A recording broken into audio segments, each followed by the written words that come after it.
Oi, gente, boa noite. Boa Boa noite. noite. Bom, eu sou Isadora. Hoje eu vou estar mediando essa live com a professora Luzia e a Betânia. Nós vamos falar um pouquinho sobre injustiça e irresponsabilidade social. Dever ou querer, né? Para isso, a gente precisa pensar um pouco sobre o que de fato é justo e injusto perante a lei, né? O tema é um pouco polêmico, porque esse significado está em constante modificação de acordo com os valores e princípios da sociedade, e a gente precisa, para isso, pensar sobre a natureza da igualdade humana, né? A desigualdade social entre os homens e o indivíduo como responsável pelo sucesso ou fracasso em sociedade. Para isso também a gente vai falar um pouco sobre o antropocentrismo, que reconhece e valoriza o homem, assegura-lhe direitos e pensa em uma sociedade mais justa para os indivíduos e com oportunidades iguais.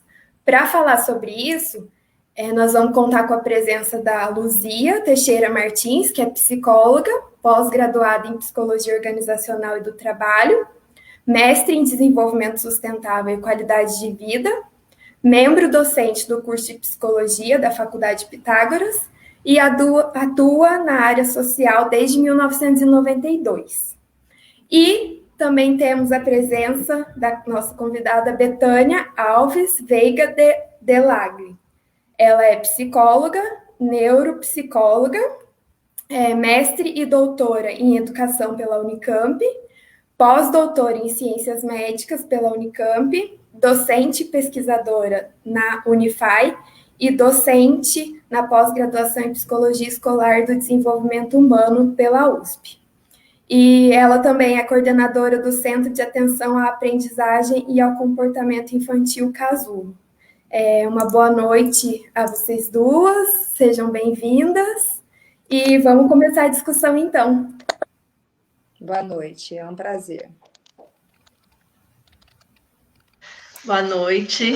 É com muita alegria, né, que estamos aqui. Eu agradeço muito a Betânia de ter aceito o nosso convite para participar aí dessa live, dessa conversa tão calorosa que nós tivemos tanto, né, durante a graduação, durante o mestrado, né, as orientações. Hoje eu vou aqui me vingar um pouquinho, vou fazer bastante perguntas para ela, né? E, nossa, é com muita alegria mesmo, principalmente esse tema, né?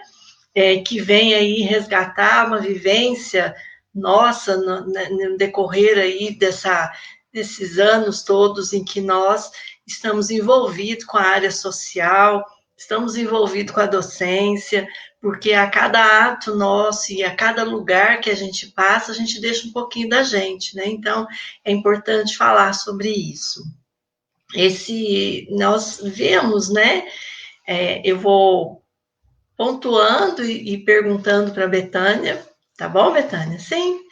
Então, assim, nós vivemos, né, e sempre estamos aí vivenciando e observando a sociedade como um todo. Então, sempre que nós vemos alguém passando por uma determinada situação que parece injustificada, nós chamamos isso de injustiça, né? Então, essa injustiça, ela está relacionada a uma falta de equilíbrio nas relações entre as pessoas, né? E ela pode estar em diferentes lugares. Então, ela pode estar presente neste contexto social em que nós vivemos.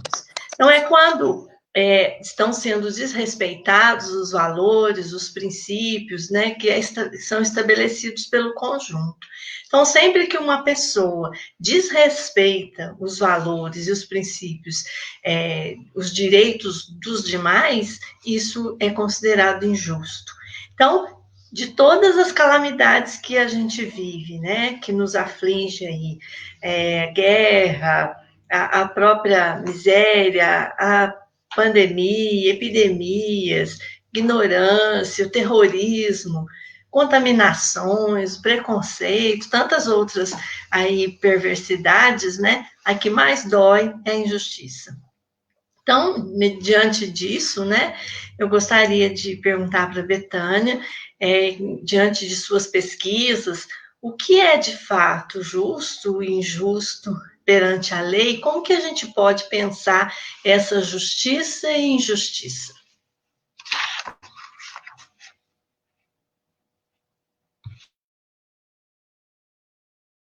Fone. Esqueci. Primeiro, eu queria agradecer o convite. É um prazer estar aqui do seu lado, né, Luzia? A gente mesmo, nós tivemos vários momentos deliciosos de trocas, de discussões, de tentar entender todo esse mundo, né, que tem aí a questão moral, a injustiça e outras questões aí que nos tocam pessoalmente, e foi um dos motivos aí que nós nos unimos, né, para estudar essa temática que é tão importante, que é a moralidade humana, né? Então é um prazer estar aqui falando sobre esse tema, que de fato, como você fez várias pontuações aí, é uma dor imensa quando sofremos, né, uma injustiça. E o Piaget vem colocar, e a gente vai se basear, né, na teoria do Piaget, entre outros teóricos também, mas ele vai colocar a injustiça como um sentimento, né? Um sentimento importante aí, ele não vai colocar, na verdade, como uma dimensão só intelectual, só, eu estou dizendo porque é uma dimensão necessária para a gente poder coordenar várias perspectivas, enfim. E você colocou um ponto que é importante, né? Que a questão da injustiça traz equilíbrio nas relações sociais. E isso é muito importante. E quando há esse desequilíbrio, né, a gente, na verdade, sente toda essa dor que você coloca. E aí você coloca muito a situação sobre a injustiça propriamente dita, né? E a gente observa, na verdade, que os teóricos que estudaram o desenvolvimento, que nós temos sim, que a justiça, ela, embora ela seja uma dimensão imanente, né, ela surge naturalmente das nossas relações e ela vai ser de um nível mais superior quanto mais a gente tem experiências de cooperação e de respeito mútuo, que está na base da justiça distributiva, que é a justiça voltada para a possibilidade da equidade, né? São questões aí importantes. Mas a gente sabe que nem todo mundo chega nessa justiça por equidade, né? Então, assim, nós vemos na nossa sociedade que a injustiça retributiva, né, olho por olho, dente por dente, descontar aquilo que foi feito, é muito presente ainda na nossa sociedade. Entre as crianças, entre nós adultos, né? E a gente observa isso daí com uma tristeza, mas que nós precisamos ter relações em que nós favorecemos aí justamente essas duas dimensões que eu coloquei, que é o respeito mútuo e a questão da cooperação.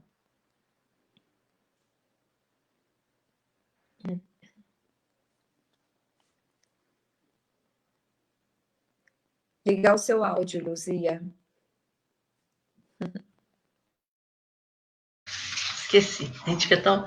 Essa igualdade que nós tanto desejamos na nossa sociedade, né? Que tem como base a dignidade humana e nas leis e no direito, também parte de um princípio fundamental, né? Que vem aí do neoliberalismo, que é a filosofia política e também a moral, baseada na liberdade e igualdade diante da lei. Eu gostaria que você explanasse para nós essa diferença da moral e da ética, e até mesmo essa questão, quando a gente fala essa palavra moral, ela vem num tom, ela soa, né, num tom de que algumas pessoas a rejeitam, a própria palavra, né? Então, eu gostaria que, se você pudesse aí falar um pouco disso, da moral e da ética, introduzisse um pouco naquela psicologia da moral, tudo que nós estudamos aí, vimos aí no...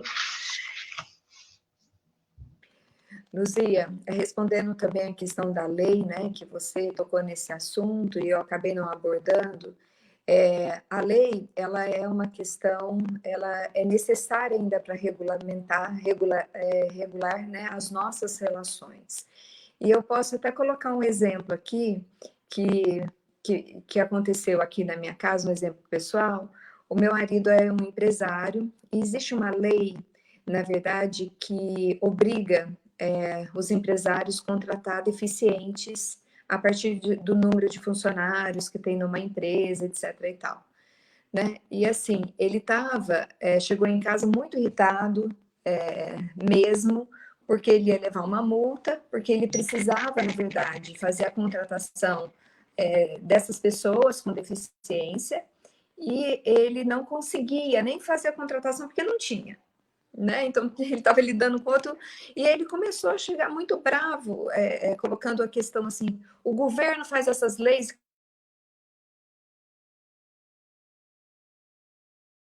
com essa situação, né? E aí ele me contou a história, né? E eu falei para ele assim: bem, Miguel, mas se não tivesse essa lei, você faria a contratação, né? E aí ele parou de falar. Aí eu coloquei assim para ele: então, se você não fizer, se você não fizer espontaneamente, a lei é necessária para regular as nossas relações. O que eu quero dizer com isso é que a gente está pensando numa questão de que se os empresários ou qualquer pessoa, né, tivesse como uma corresponsabilidade essas situações,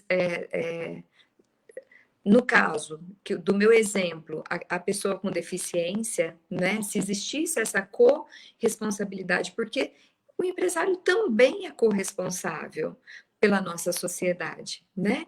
Então, assim, a lei, ela vem estabelecer, ela vem colocar algumas regras, algumas dimensões, porque nós ainda não conseguimos ter o amadurecimento psicológico, moral, de tal forma que nós pudéssemos nos autogerir, nos autorregular sozinhos e trabalhar isso dentro de uma corresponsabilidade social.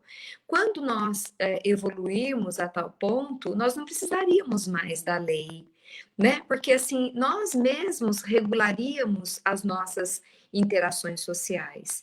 Então eu vejo muito isso, a questão, e muitas vezes a lei colocada ao pé da letra, ela se torna injusta, né, em determinadas situações em que não considera algumas outras variáveis de uma situação envolvida. Então, não é fácil a gente julgar aquilo que é justo, né, aquilo que é injusto. Então, tem várias condições aí para a gente poder pensar. Então, eu queria só colocar um pouco essa dimensão da lei, né, que eu acho que ela é necessária, mas quando nós evoluirmos de tal forma que essa lei não necessita mais existir, que nós pudéssemos aí no futuro conseguir nos autorregular e sermos corresponsáveis por todos da sociedade. E aí você me pede para falar sobre a diferença entre moral e ética, né? Então, assim, nós podemos pensar nessas duas dimensões como sinônimos, né? Mas também alguns autores fazem diferença entre essas duas condições, colocando assim a moral na dimensão do dever, né? Como eu devo agir. E a dimensão da ética na dimensão da afetividade, né? Como eu quero agir, né? Então fica essa dimensão do dever e também do querer agir, né? Então nós pensamos que essas duas coisas são indissociáveis, né? Elas não se separam, a questão do dever e do querer. Porque, segundo, né, a definição que eu estou trazendo aqui é do professor Yves Delataille da USP, ele vem colocar que o querer, né, o desejo, também é um dever. Porque se esse querer ele está relacionado a uma dimensão de valor, então ele passa a ser um dever interno, né? E que vai gerir, que vai conduzir as nossas ações. Então, essas dimensões, moral e ética, elas são, na verdade, separadas do ponto de vista mais didático. Mas essas duas coisas, né? Talvez para a gente pensar nessas dimensões mais intelectuais, né? Do como eu devo agir e como eu quero agir. Mas essas dimensões, elas são indissociáveis na nossa conduta e na nossa ação.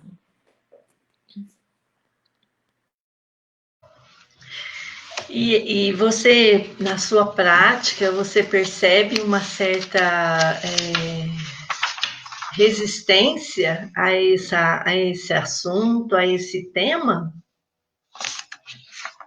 O tema da justiça, Da moral e da ética. Porque nós ouvimos muito a questão conselho de ética, o código de ética, tem que passar por um comitê de ética, e, no entanto, no nosso dia a dia, né, até quando fala a palavra ética, que está baseado aí num circunscrito aí em algo socialmente aceitável, quando você fala moral, eles já contabilizam como se fosse algo moralista, né? Então, eu acho importante essa diferença, não é moralidade, moralismo ou cumprir normas e regras, mas são necessidades para que a gente possa vivenciar, né, no nosso dia a dia e todas as dificuldades. é impossível, né, Luzia, a gente viver num mundo que não tenha essas regras, essas normas, né? Então, como eu devo agir? Então, assim, isso é necessário nas nossas relações, né? Agora, na verdade, quando a gente vai pensar numa questão internalizada, ou seja, nos motivos pelos quais eu entendo e compreendo a necessidade de cumprir aquelas regras, né? Então, assim, eu quero cumprir aquelas regras, é um desejo interno, é um dever também que eu coloco. Essas coisas são indissociáveis. Eu concordo com você que a palavra moral, hoje em dia, ela está muito desgastada, né? Porque, como você bem colocou, ela sempre vai estar voltada para essa dimensão do moralismo, né? E não é nessa perspectiva que nós, da psicologia moral, compreendemos isso, né? Nós compreendemos, na verdade, como dimensões para serem analisadas, avaliadas, né? Então, pensa assim que a questão das dimensões intelectuais, por exemplo, né? Vamos pensar que a gente está num dilema.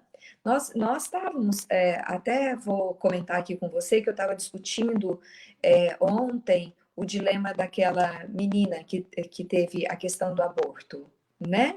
Aquilo ali era um dilema, e um dilema que você precisa coordenar várias perspectivas, né? Então, assim, olha que difícil que é.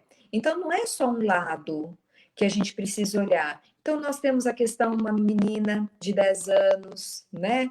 Nós temos a criança que já estava bem grandinha, formada. Então, assim, como é que você. E outras situações que eu não preciso colocar aqui, mas eu queria colocar para vocês da complexidade que é a gente tomar decisões morais, né? Que implica essa questão moral, porque nós precisamos considerar várias perspectivas e que a inteligência vai nos possibilitar levar em consideração e fazer hierarquia dessas dimensões e tomar as decisões. É claro que, na verdade, os dois lados poderiam ter condições ruins, negativas, né? Mas precisávamos tomar uma decisão.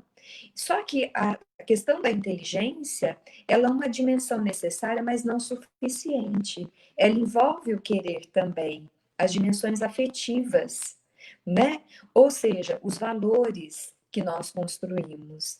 Então, não é só a questão de eu poder raciocinar sobre as condições, envolve também uma escala de valores que eu construí. E essa escala de valores também vai envolver vários aspectos da dimensão humana. Veja que não é fácil tomar decisões morais ou éticas, né? É por isso considerado um tema bem complexo, né? E amplo, demanda aí não só a questão do julgamento, né? A gente pensar nesse julgamento que a gente faz de determinadas ações. E eu gostei que você salientou também aí, deu um exemplo sobre a questão da lei, né? Eu venho aí dizendo sobre isso. Existe uma lei que normatiza. Então, se essa lei vem normatizar algo, a gente deve sim estudar por que que ela existe. Alguma coisa tem, né?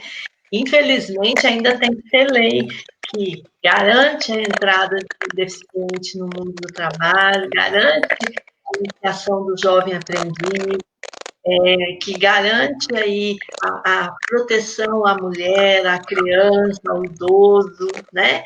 Agora nós estávamos discutindo sobre a questão do resíduo sólido, quer dizer, algo que nós mesmos produzimos e nós não nos responsabilizamos por essa produção e também só queremos que tire da nossa frente, né? Então, é importante discutir isso para que a gente venha aí pensar. Esses são dilemas também, né? Tem sempre outros pontos de vista, né? E você toca Mas, numa situação importante, Luzia, que é a questão da internalização dessas regras, desses valores, né? Ou seja, o quão isso, porque a autonomia moral que Piaget falou, né, que é aquilo que a gente pretende chegar, que a sociedade, quando conseguir conquistar a autonomia moral, né, nós seríamos aí mais felizes, implica, sobretudo, a dimensão do outro. Nós não somos mais livres para fazer o que quisermos, né? Nós, na verdade, vamos coordenar as nossas perspectivas com a perspectiva do outro, né? Então, assim, aqui eu estou tendo uma mensagem que travou uma imagem, mas eu estou mexendo para mim, eu não sei como resolver esse problema. Então, tudo bem? Posso continuar? Então, tá. Então, assim, e essa questão da internalização desses valores, né, dessas regras, dessas normas, elas vão implicar num bem comum, né? Então, assim, eu vou cumprir essas normas não pelo medo da punição. E isso, eu acho que o Piaget teve uma sacada muito legal, muito importante, porque ele não queria saber só o comportamento fim, mas ele também queria saber os motivos pelos quais eu tenho aquela ação, né? Por que que me levou? Porque, na verdade, Luzia, eu posso cumprir uma regra, uma norma, pelo medo da punição, pela uma questão de uma visão, de uma aceitação social, né? Então, quer dizer, de uma conformidade social, eu estou agindo de acordo com as normas, com a lei, para eu ser bem visto por essa sociedade, né? Não é isso que nós estamos falando, nós estamos falando de algo que implica na necessidade do bem para o outro e para mim, né? Essa é a diferença. Então, não é porque você usa o cinto de segurança, todo mundo usa, mas os motivos pelos quais a gente usa vai ser diferente. Eu estou falando de comportamentos aí do cotidiano, mas para diferenciar isso. Às vezes, não, eu vou colocar o cinto porque eu tenho medo de levar uma multa, mas eu posso também proteger a minha vida, né? Querer isso ser o valor maior. Então a gente precisa pensar muito bem, são nos motivos pelos quais nós cumprimos as regras, as normas e as leis.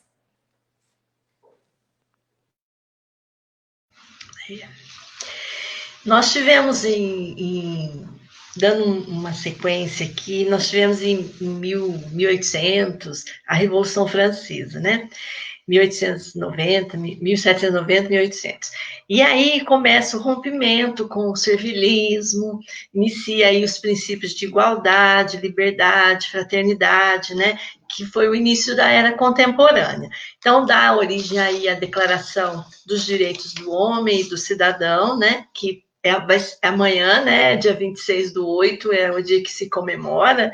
E aí começa a universalização desses direitos sociais, políticos, culturais e econômicos. Então, daí fortalece esse princípio de igualdade mediante uma declaração universal, né? Então, olha, 1800 mais ou menos, né? Nós estamos em 2020, né? Então, fundamentado assim nessa declaração, quais os princípios e valores você considera assim, primordiais no nosso papel hoje, socialmente falando, na sociedade em que nós vivemos e que nós vemos aí tanta coisa ainda, vemos ainda preconceito, racismo, higienistas, e tanta uma série de derivados aí, né, de não respeito ao direito do outro, tanto quanto ao nosso. O som.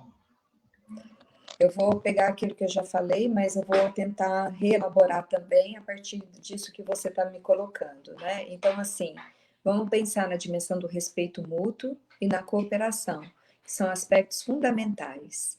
Mas eu queria colocar também, ô Luzia, que você fala dos princípios de igualdade, né? Que é um sonho que nós vamos conquistar um dia e que ainda a gente sofre aí com a discriminação, com o preconceito, com o sofrimento, a gente sabe o quanto isso é ainda muito presente na nossa sociedade, e nós temos aí um caminho árduo, né, na educação de todos, não só das crianças, do adolescente, mas de nós também, abrir esses canais aí de discussão, para que a gente possa também evoluir e pensar, né, de uma forma diferente. Mas eu queria colocar muito nessa dimensão da igualdade que você traz como uma questão extremamente importante. E eu colocaria, inclusive, Luzia, a equidade, né? A justiça por equidade. Porque assim, nós não somos iguais. Então, na verdade, pensar sobre essa dimensão que a gente está pensando a respeito da. Se eu sou diferente, eu mereço receber aquilo, na verdade, né? Que é de acordo com as minhas necessidades. Será que a gente está fazendo isso? Agora, nós somos iguais, em essência, né? Porque somos seres humanos, merecemos o respeito, merecemos ter dignidade, né? Condições mínimas de uma vida que nos possibilita viver com dignidade, que é o mínimo que o ser humano pode ter, né?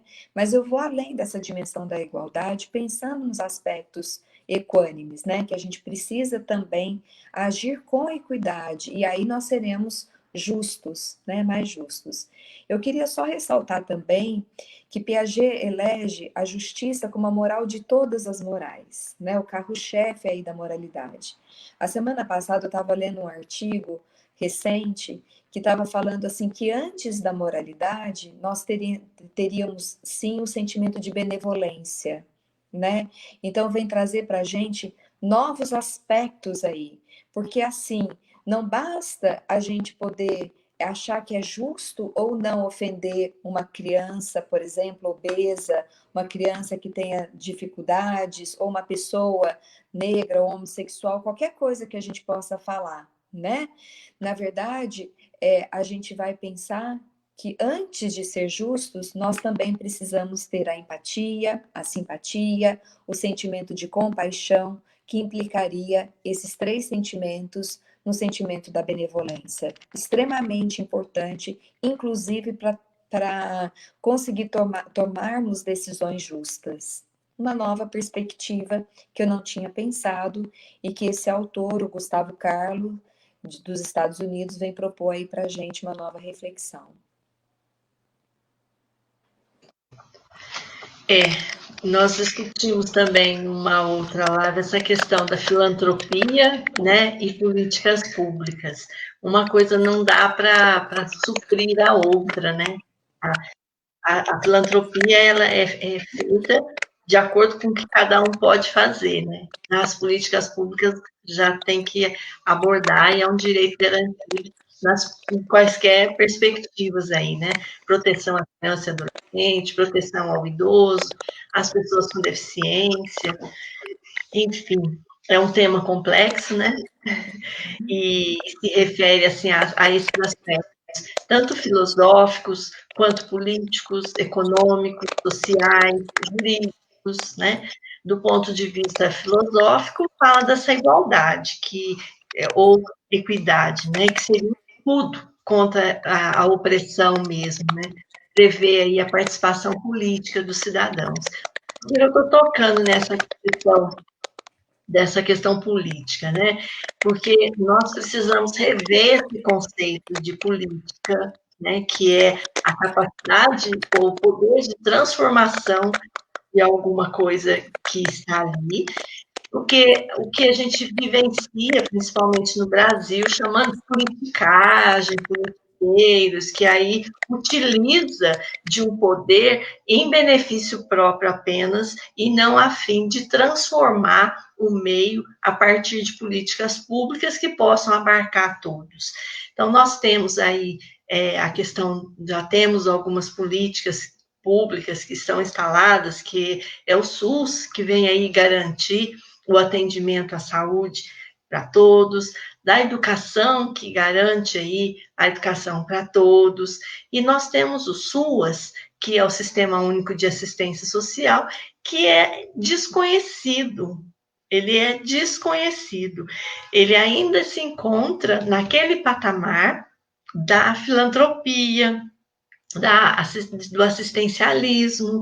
Então, essa questão nós precisamos discutir muito, porque é um direito garantido, a pessoa está em vulnerabilidade desde 1992, 93, que foi bem quando eu comecei a me envolver com a assistência social no âmbito, né, de entender a lei orgânica de assistência social, o direito do cidadão, né, aquele que precisa, aquele que está em situação de vulnerabilidade social.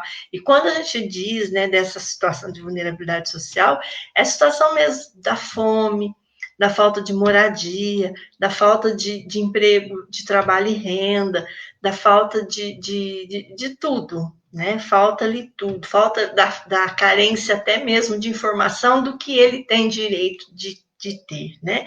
Ele fica sempre esperando o socorro lá de quem se atreve, de quem se dá aí para fazer alguma coisa em benefício dessa pessoa. Então, esse ponto, que é um ponto político, né? Mais político, a gente precisa discutir sobre isso, porque o político na ação de transformação dessa situação, né?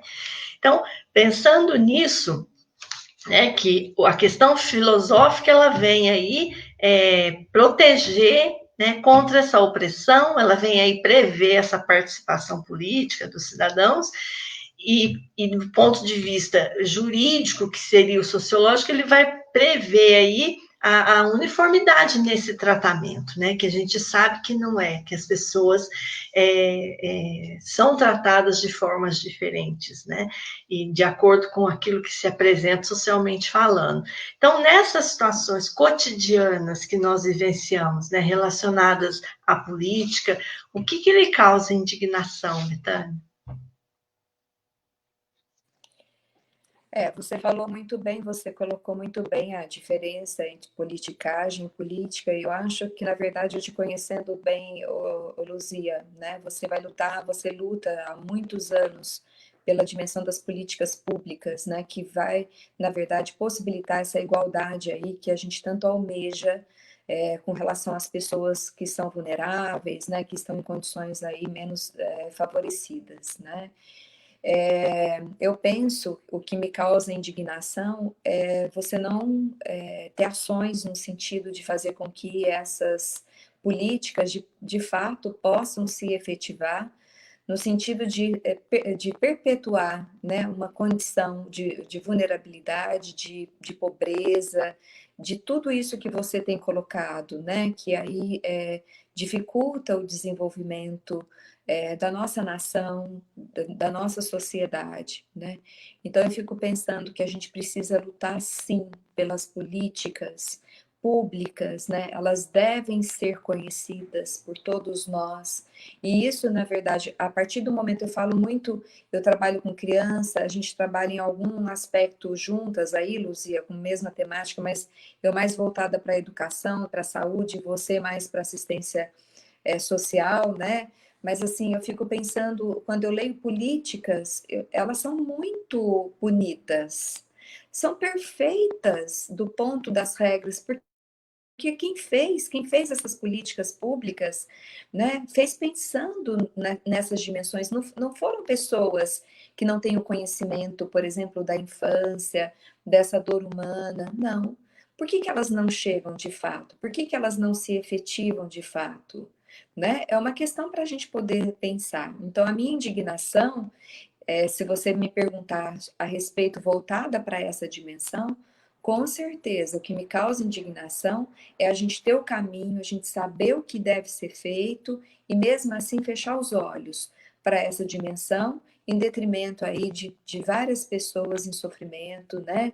Que a gente ainda perpetua toda essa diferença social em função de não cumprir as políticas públicas vigentes. Então, o que nós mais gostaríamos, como cidadãos, né, é justamente possibilitar que essas políticas pudessem estar aí vigentes em andamento. Muito bom. Eu gosto de mexer nesse assunto porque muitas vezes, né, é questão de valor mesmo, né? Amparado em qual valor, né? Porque muitas vezes o metro do asfalto ele é muito mais valorizado do que um abrigo, uma moradia, uma geração de trabalho, né? Então, qual o valor? O que está medindo isso aí, né? Quais aspectos que estão mensurando aí essa valorização de um em detrimento de outro, né? Mas nós temos muito ainda a fazer.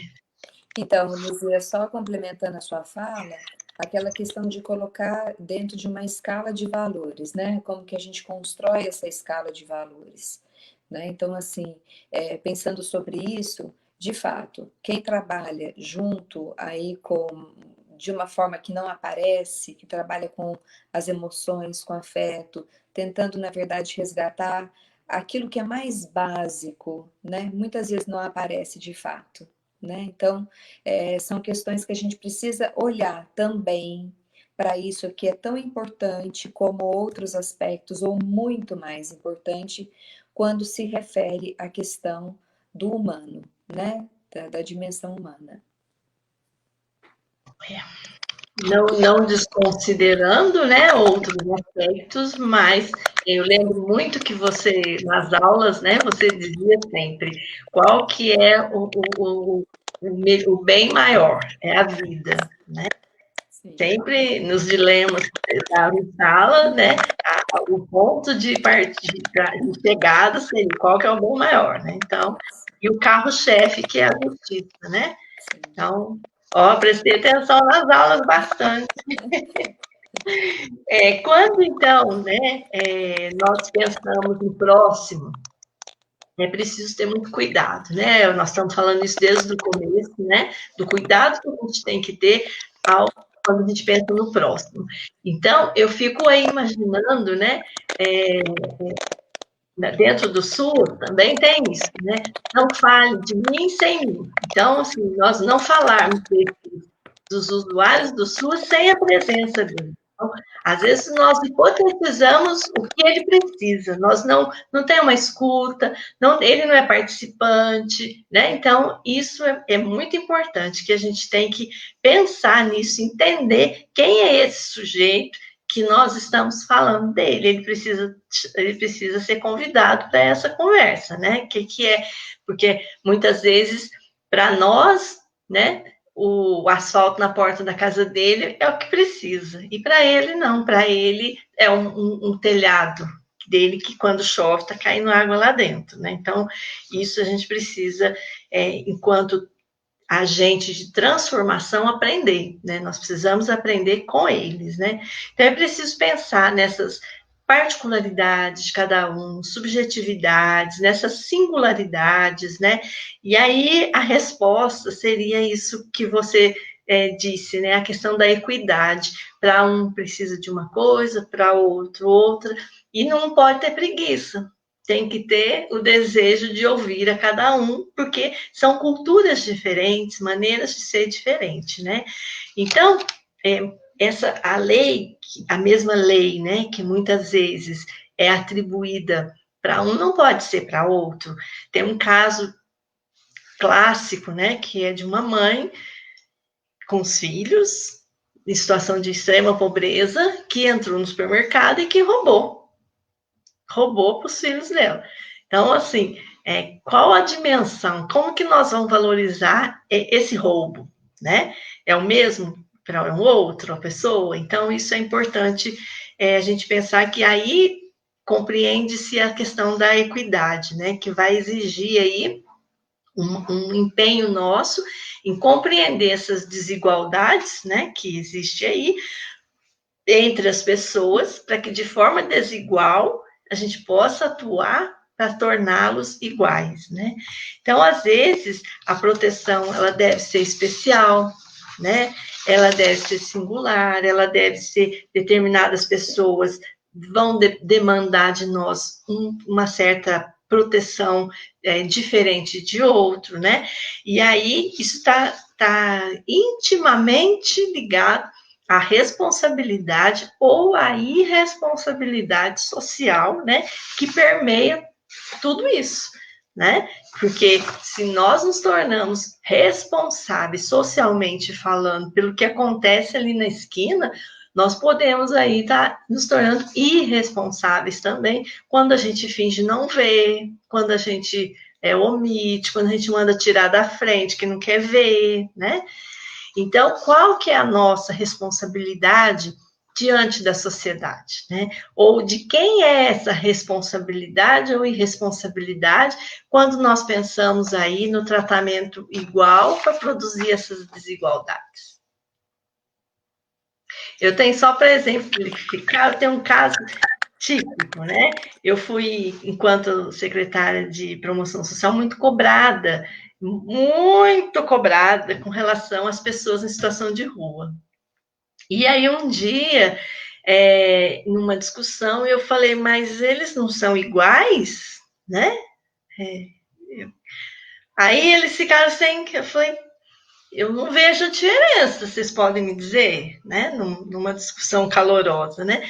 Porque tinha uma pessoa muito bem vestida, deitada num banco, com um cachorrinho do lado, né? Esse podia ficar ali, né?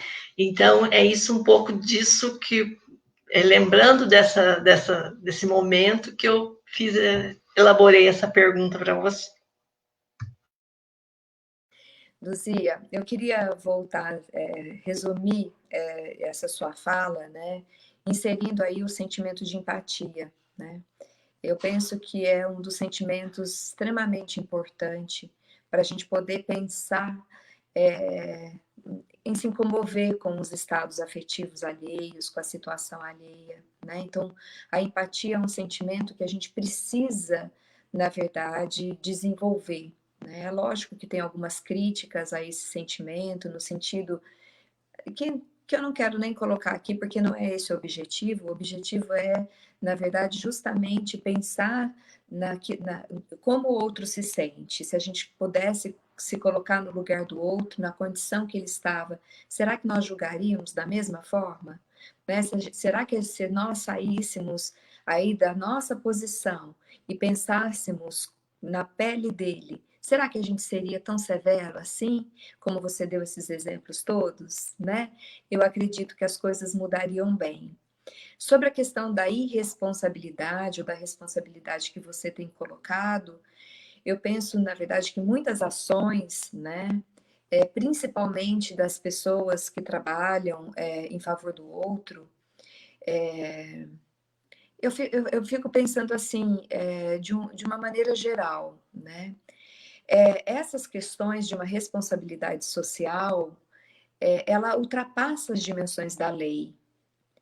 Na minha concepção, a responsabilidade social, ela vai implicar numa questão de um valor, de ter uma sociedade mais justa, querer vivermos numa sociedade mais justa, mais equânime, em que todos nós possamos ser mais felizes, né? E assim, como que nós podemos ser felizes se a gente vê o outro numa situação ruim, né? Então, essa questão que na verdade, que implica para mim na responsabilidade social. Se eu puder, na verdade, sentir empatia, saber como o outro sente, me colocar na perspectiva desse outro, provavelmente eu não teria um julgamento tão feroz, né? Tão difícil assim, ou faria diferença entre essas pessoas. colocando muito dentro também da minha prática, que eu acho que serve para a gente pensar também essas outras dimensões sociais. Eu falo muito que a inclusão, né, dessas pessoas no nosso convívio, na escola, em outras situações, porque assim, antes os deficientes, por exemplo, né, ficavam fora das questões sociais. E eu penso que o benefício não é só para aquelas pessoas que são excluídas, o benefício é para nós, né? Por que é um benefício para nós? Porque nós começamos a ver, na verdade, que na sociedade existe e que eu também sou responsável por ele, né? Então, assim, é muito bom a gente conviver com o diferente que não consegue o mesmo que nós, em função justamente disso. Eu aprendi a conviver a partir do momento que eu comecei a observar o outro perto de mim, né? Então, eu penso que isso é uma questão fundamental que a gente precisa pensar. Eu não sei se eu posso dar um exemplo, mas eu tive uma orientanda aí de Poços, que ela estudou cotas na universidade, né? A lei de cotas, que é uma política afirmativa, né? E aí ela perguntou para os universitários se é justo ou não justo você, na verdade, ter a lei de cotas. E a gente, na verdade, queria saber sobre isso. Eu, no início, não queria nem opinar, porque eu falei assim, eu quero me livrar de qualquer preconceito para a gente poder analisar os dados tais como eles se apresentam para nós, né? E é tão interessante que a gente observou, na verdade, né, que eles acham injusto, né, dessa questão de cotas, que eles não conseguem enxergar o outro, né, e principalmente, dentre as condições, a questão da raça foi a que eles não aceitaram, né, eles colocam, na verdade, como eles teriam direito, eles teriam as mesmas condições que as pessoas normais, que não são negras, né? E aí é até uma questão estranha, porque assim, ao mesmo tempo que eles falavam isso, na verdade, eles também não aceitam, né, a questão das cotas na universidade. Então, assim, a gente sabe que são políticas públicas, como você já tocou nesse assunto antes, de possibilitar uma dimensão de uma equidade social. Ainda a lei é necessária para que a gente possa, na verdade, ter mais pessoas que foram historicamente retiradas da sociedade, impossibilitadas, né? Então eles não têm de fato as mesmas condições do que uma pessoa que estuda numa escola particular, né? Que está tentando, que tem todos os benefícios, enfim. É uma questão para se pensar. Eu falo que tudo isso são dilemas sociais da maior importância que precisam ser colocados aqui para a gente poder refletir sobre isso. Na sequência aqui, exatamente eu ia te pedir para trazer para nós alguns exemplos aí, né, de dilemas morais, porque quando nós pensamos aí que o ser humano ele é ou ele deve ser, né, o valor central, né, que nós devemos reconhecê-lo, valorizá-lo, assegurar direitos. Nós pensamos em uma sociedade mais justa para os indivíduos, com oportunidades iguais, que se exemplificou aí na lei de cotas, e tem outras tantas aí que vêm, e é uma luta para se conseguir aprovar essas leis, né? São guerreiros mesmo, as pessoas que conseguem aí lutar por isso e aprovar isso.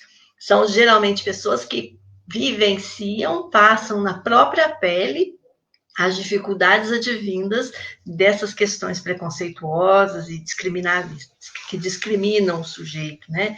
Então, eu ia pedir para você, pensando nisso, você já trouxe aí uns 2 dilemas aí, mas se você tiver mais algum, e aí depois eu já vou para a finalização aqui dessas questões da iniquidade, desigualdade, né? Olha o som. A lei de cotas, né, que é uma das políticas afirmativas, até quando a gente foi para um congresso, eles estavam falando assim que outros países desenvolvidos já tinham passado por essa questão, né? E já como conseguiram melhorar a condição, né, dessas pessoas que não tinham acesso, isso já não existe mais. Então, eu vejo que muitas leis, muitas políticas afirmativas, elas seriam na tentativa até que nós consigamos, né, resolver algumas questões, elas não são para sempre. Uma outra questão, Luzia, que eu gostaria assim, de colocar, talvez, a minha opinião, pela vivência que eu tenho, é sobre a questão da Bolsa Família, né? Que é uma situação que é muito criticada por muitos, né? Sobre essa questão, na verdade, de doar algumas coisas, de não ensinar, não fazer com que aquela pessoa pudesse, na verdade, conseguir o trabalho, que ficasse dependente da questão do Bolsa Família. Então, assim, na minha prática, eu mudei muito a minha perspectiva com relação a isso, né? Então, assim, eu via, na verdade, que algumas famílias beneficiárias aí do Bolsa Família, que elas não conseguiam viver com o valor, né? Ninguém consegue viver com aquele valor. Então, assim, não é uma condição, vamos dizer, que você tira a questão da possibilidade do trabalho. Eu falava muito assim, eu via que o dinheiro da Bolsa Família era para comprar um luxo para a criança, algo, na verdade, que ela não tinha, um caderno melhor, alguma roupa melhor, sabe, assim, trazer outras questões que também são importantes para a vida daquela pessoa. Então, assim, eu tive a oportunidade na minha prática, eu não sei se você tem essa visão, que eu tenho, Luzia, porque você está mais dentro da assistência do que eu, né? Da assistência social, mas assim, eu via, na verdade, um benefício para aquela família, mas não era o benefício de não trabalhar, de fazer com que ela ficasse em casa, sabe, sem o trabalho, etc. E outra coisa também, eu vi a contrapartida disso, né?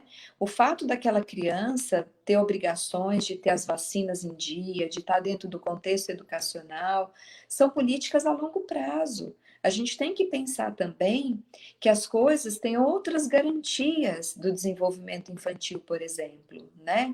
Então, assim, essas políticas públicas que nós temos, né, sociais, que vão, na verdade, favorecer.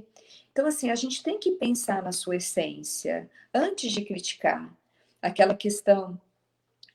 Quantas vezes criticaram essa política, né? Eu não consigo ter essa visão pela minha experiência pessoal, né? Então, eu não sei, assim, até gostaria de te ouvir um pouco sobre isso, porque a minha visão é essa, de justiça, e não de uma situação, né, que seria...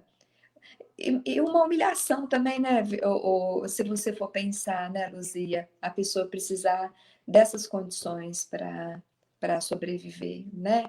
Se a gente de novo tivesse a empatia, a gente não pensaria dessa forma. Você tocou num ponto que, nossa, minha memória vai lá em 20 anos atrás.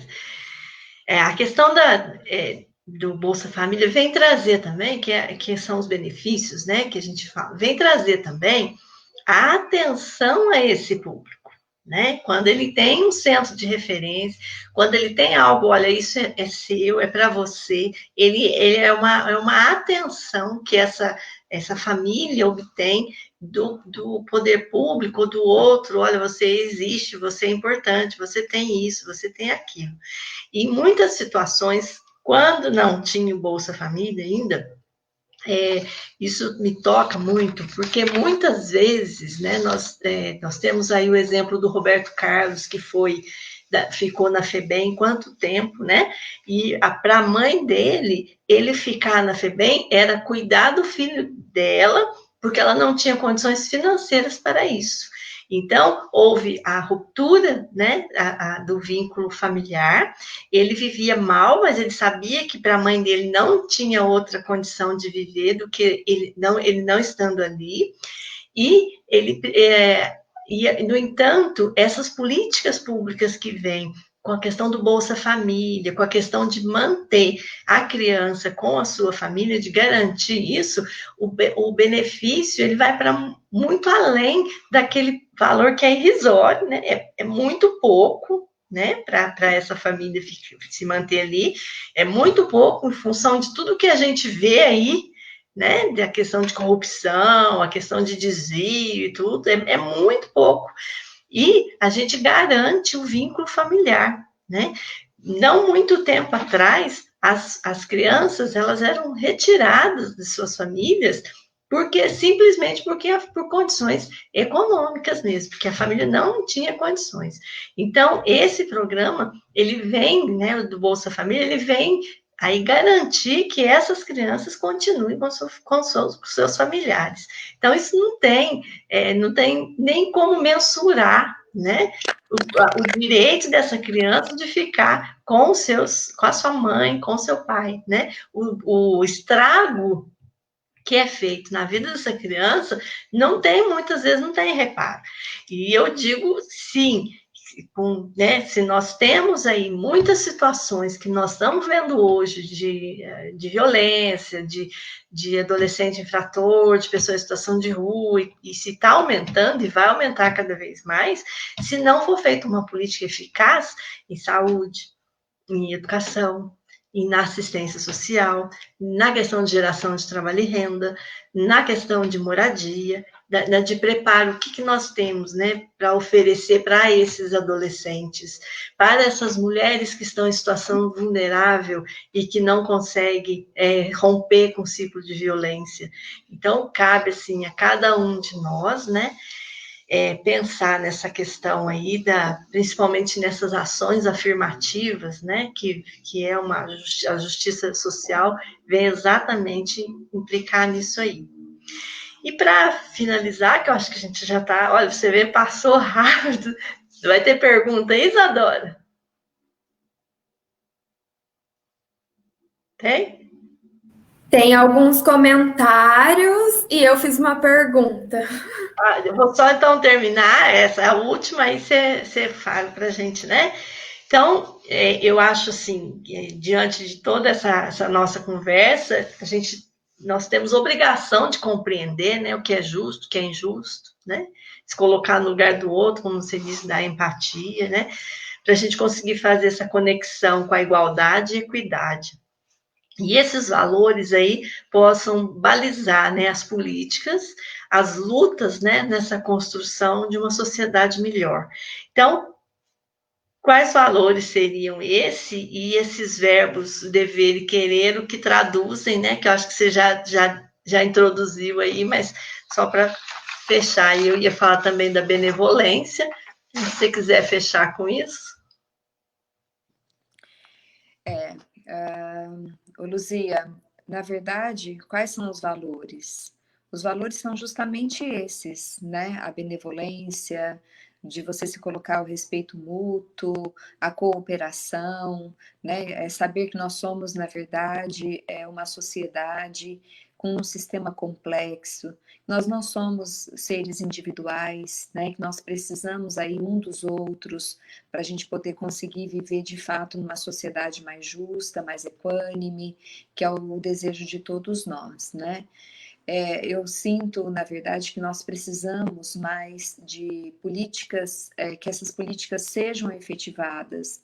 Eu gostei muito de te ouvir sobre a Bolsa Família, porque eu não tinha pensado nessa perspectiva do cuidado, de ser olhado, né? O quanto que isso é um valor também que precisa ser colocado, né? De você conseguir, na verdade, olhar para o outro com esse cuidado, com esse carinho, com esse amor, enfim. Então, eu fico pensando que esses valores, eles são fundamentais. Só que eu penso também que são valores, na verdade, que a gente precisa construir. E você falou das políticas, eu penso que essas políticas, elas precisam trabalhar juntas, né? Então, eu sinto muita desconexão entre as políticas de saúde, de educação e de assistência. Cada um trabalhando na sua forma, do seu jeito. E eu penso que para trabalhar com questões complexas e que vai proporcionar a igualdade, né, dessas pessoas, o bem-estar psicológico, enfim, material, nós precisamos, na verdade, ter uma coerência entre essas políticas. Então, eu penso que, na verdade, nós temos aí um longo caminho a percorrer ainda nas questões sociais, mas eu acredito também que a gente já caminhou um pouco. Muito bem colocada essa questão da intersetorialidade, né? Não tem como ser um Frankenstein, né? Só juntar as partes, né? Ela tem que ser integrada para trabalhar de forma que unam e que uma coisa perpassa a outra, né? Muito bom. Pode falar aí, Isadora. Bom, eu vou ler alguns comentários e depois vou fazer a minha pergunta para a gente encerrar. A Mônica de Marcos disse: orgulho de vocês, saudade.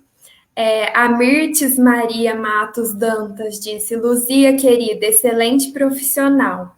Parabéns por ser tão competente e sensível. Precisamos de pessoas como você cuidando das pessoas e grupos frágeis da nossa sociedade. Reconstruir o conceito e principalmente a ação política em nossa sociedade. A Núbia Muniz Vieira disse: só através. Boa noite, aliás. A Elisa Martins disse: só através da educação, do conhecimento, que eles vão ter consciência do que eles precisam. A Isabelle Leopoldo mandou um oi aqui. A Elisa Martins disse que o melhor desta pandemia foi que o governo teve que olhar para os excluídos. E, por fim, eu vou fazer a minha pergunta, mas pensando numa questão um pouco mais jurídica, já que a gente pensa que as leis são para todo mundo e nós, enquanto sociedade, compomos um todo, né? Existe também a individualidade. E pensando na exposição de vocês, a gente conclui que raramente a justiça é justa, né? Por conta dessa questão da individualidade, da subjetividade. E a gente avaliando isso, como que a gente pode construir essa sociedade e através de quais mecanismos que essa legislação, que na verdade é para todos, mas é aplicada individualmente, pode ser construída, né? Se a gente considerar essa questão da equidade. Que mecanismos vocês acham que a gente pode utilizar para isso?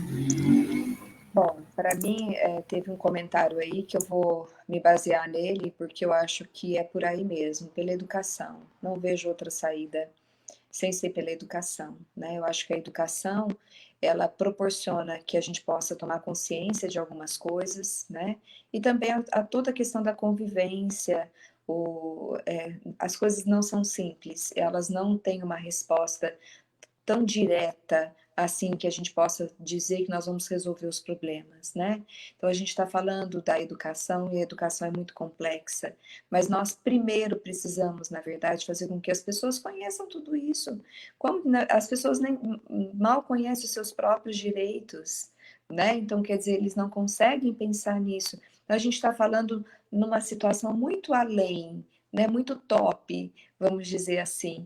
E aí eu penso que, na verdade, a gente precisa trabalhar muito na dimensão educacional da nossa população e vai ser um trabalho a longo prazo. A gente tem muito o que fazer ainda, né? Né, Luzia?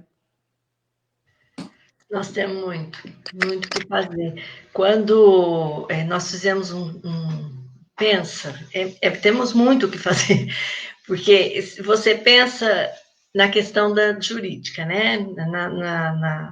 Quando vai julgar um ato, né? Em decorrência do que foi esse ato. Então, muitas vezes, o jurídico não tem nem tempo de averiguar o que é aquilo que aconteceu, né? Aí entra a equipe técnica, psicólogo e assistente social, que muitas vezes tem que validar aquela ação, pensar esse adolescente, por que ele fez isso, quais são os percalços, qual foi a situação em que ele vivenciava antes disso. Aí todo mundo vem, né, com a questão seguinte, quando vai falar da questão do trabalho infantil, que não a infância, ela é feita para desenvolver outras coisas e trabalhar depois, né? E aí é contra esse trabalho infantil. Ele acha que criança tem que trabalhar sim, para virar gente. Aí, se ele vai trabalhar, ele deixa de fazer as outras coisas. Então, quem tem que trabalhar são os adultos. Não tem trabalho nem para os adultos, vai ter para criança, né? E o que eles querem é uma mão de obra barata, né? Porque aí você dá um trocado e a criança faz aquilo. E se você não melhorar nessa questão mesmo, nós estamos falando da educação, do ponto de vista da educação de uma forma bem ampla, mas nós temos que falar também da questão da intervenção escolar mesmo, que a qualidade tem que ser melhorada mesmo, porque nós vemos que muitos saem da escola sem saber ler e escrever, né? Então, isso também a gente precisa pensar. E aí, esse adolescente vai inserir aí no mundo do trabalho, ele não consegue. Por quê? Porque ele está aquém na questão de formação mesmo. Se uma pessoa que não sabe ler, ele não sabe ler direito, interpretar, a nota de corte ele não atingiu, e aí ele não vai compreender o curso. Então, quando é que ele vai sair daqui? Né?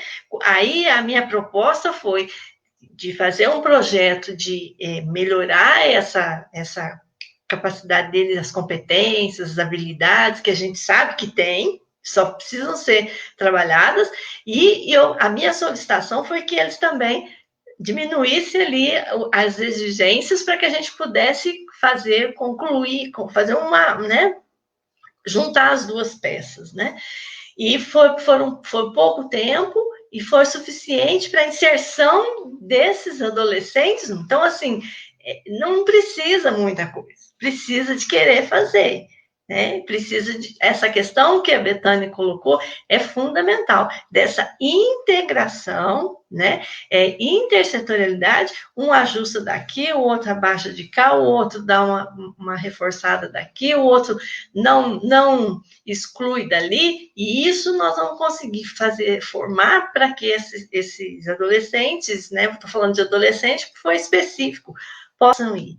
E com as mulheres que viviam nessa situação, elas perceberam e nasceu delas o desejo de voltar para a escola. Olha e foram 3 meses, gente, 3 meses ali dessa atenção a esse público. E aí elas começaram a fazer projetos de vida. Vou voltar para a escola, que da escola eu faço aquilo outro. Então, cabe cada um de nós, né? Por isso, quanto a essa questão da responsabilidade, ela é de todos nós, essa responsabilidade social deles, né? Mas nossa, e cada um dando de si para que a gente faça a confluência, né, disso tudo e a gente possa seguir. Porque desse jeito nós não vamos, né? Com esses rachaduras no meio, nós não vamos conseguir singrar mar adentro.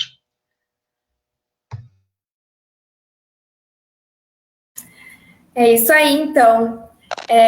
Eu gostaria de agradecer a presença da Bethânia, a presença da Luzia, né, que é quem promove essas lives que são que contribuem muito na nossa formação enquanto cidadãos mesmo, e para compreender alguns temas que talvez a gente não tivesse acesso se não fosse essa questão de universalizar até mesmo o acesso a esses temas. Temos mais uns 2 comentários aqui. A Elaine Alexandra da Lava disse oi, e a Ana Lúcia Silva disse que o governo não olhou bem para os excluídos. Pesquisem quanta gente aguardando o Minha Casa Minha Vida não foram contempladas, mas quem não precisava tá lá. O programa Minha Casa Minha Vida também não é do governo federal. A Elisa Martins disse parabéns, meninas. E essa questão da Ana Lúcia, a gente acaba entrando em outras questões que dizem a respeito à corrupção, e em algumas outras questões que permeiam a sociedade também estão vinculadas à questão da justiça e da responsabilidade, né? Eu queria agradecer mais uma vez e agradecer também pela oportunidade de estar aqui, né, de fazer parte desse momento, e agradecer todo mundo que comentou, que assistiu, e todo mundo que quiser acompanha as redes aí da Luzia, sempre vai estar tendo lives, né, abordando outros assuntos. E estaremos sempre por aqui. Foi bom, eu queria dizer, a Isadora foi minha aluna, né, lá no curso, e aí seguimos juntas, né, ela me ajuda muito aí, compactua, né, com as minhas ideias, né, não tem circo. Eu acho que a Ana Lúcia merece uma resposta, né? Eu também acho que o programa Minha Casa Minha Vida tem que ser revisto, né? Porque nós tínhamos aqui em Poços quase 7 mil inscritos desde 1990, e aí saem 700 unidades. E aí essa análise, ela é feita a partir de critérios federais, né? É um programa federal, sim, né? Não é municipal. O município apenas levanta os inscritos e, a partir dos critérios que ele traz, a pessoa tem que ter. Então, às vezes, a pessoa ficou desempregada 20 anos. No ano em que veio o empreendimento, se ela está empregada, se a renda dela supera os R$ 1.800, acabou. E para superar R$ 1.800, se o marido, um casal de idosos, se eles receberem um salário cada um, eles já estão fora.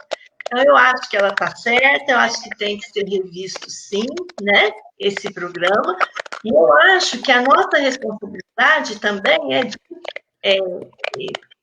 falar dos direitos mesmo, falar muito disso, as pessoas têm que ter acesso aos seus direitos e lutar, né, independente de normas de governo. Eu acho que a gente precisa batalhar por aquilo que a gente quer, que é trabalho e renda, moradia, saúde, educação, né? E eu falava esporte, cultura, quanto que a cultura vem aí, né, beneficiar o esporte, né? Então, tem muita coisa para a gente fazer para precisar da assistência só no último caso, preferencialmente que não precise, né? Que eles tenham essa atenção vinda de várias políticas públicas que preferencialmente não precise dessa assistência social, que se a gente for colocar no papel é aquilo, dá só para comprar uma mochila, um caderno mais bonitinho, né? É isso. E eu quero agradecer muito essa oportunidade, agradecer muito a Isadora de estar aqui compondo com a gente, agradecer muito a Betânia. Foi, assim, fantástico, assim, foi muito bom mesmo. E que possamos aí dialogar sobre esse tema que não tem fim, né? Obrigada, viu, Luzia? Obrigada, Isadora. Desejo aí que vocês continuem com essas lives, fazendo aí um sucesso. E foi muito, muito bom, Luzia, viver isso de novo com você aqui, viu? Nossa, muito obrigada por você ter lembrado de mim. Eu falei para você antes da live, né? Vai ser uma delícia, né? Falar de todos esses temas que a gente discutiu tanto tempo aqui. Eu falei para todo mundo que a Betânia que me ensinou a fazer pesquisa, me ensinou a estudar, né? Exigente, só um dia que eu fiz um pequeno procedimento, e aí eu mandei mensagem que eu não ia, que eu tinha feito um procedimento, estava de repouso. Aí ela falou assim: então aproveita o seu repouso e lê isso, me mandou uma lista de. Valeu, Betânia, valeu muito. E eu quero agradecer a Michelle também, né, que fica escondidinha, né, e que vem aí contribuir, ajudar a gente aí, viu? Obrigada a todos.